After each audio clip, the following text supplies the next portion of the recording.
So to keep this message with you, you have to prepare your mind.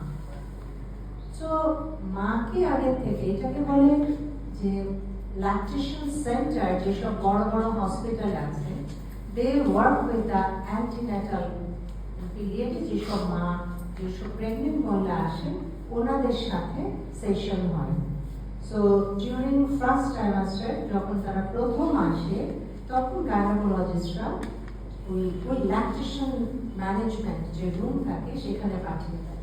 সেখানে trained nurse থাকে যারা পুরোপুরি lactation সম্বন্ধে তাদেরকে জ্ঞান দেয়, এবং সেখানে ডামি বেবি থাকে, অনেক কিছু থাকে, এরকম যেরকম পড়াশোনাগুলো ওগুলো কিন্তু তারা খুবই সিম্পল ভাষায় ওগুলো তাদেরকে বোঝায়।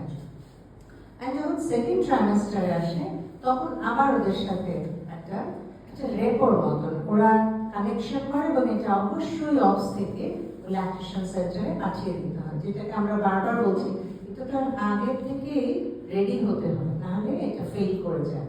তো বেশিরভাগই হচ্ছে মায়েদের মেন্টাল যে একটা প্রিপারেশন থাকবে যে আমি আমার বাচ্চাকে বুকের দুধ খাওয়াবো।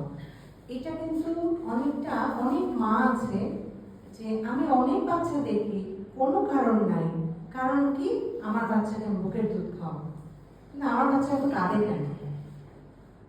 সো এই যে বুকের দুধ পাচ্ছে না এইসব নিয়ে যে বিরাট একটা ফেলে, তোরা কিন্তু জানে আমি আমার বাচ্চাকে বুকের দুধ খাবো, বুকের দুধই পাচ্ছে কিন্তু বাচ্চা কাঁদছে।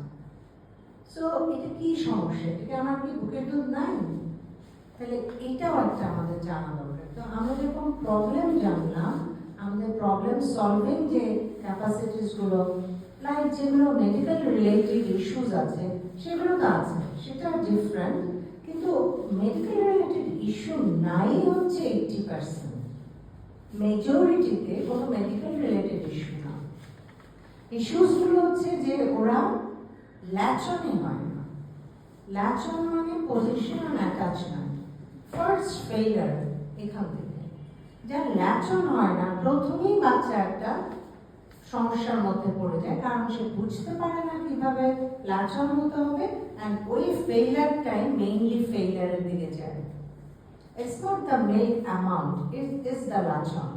যেসব বাচ্চা ডে 1 থেকে ফার্স্ট যেটা বলা হয় যে 1 ঘন্টার মধ্যে বুকের দুধ দিতে, আমাদের যদি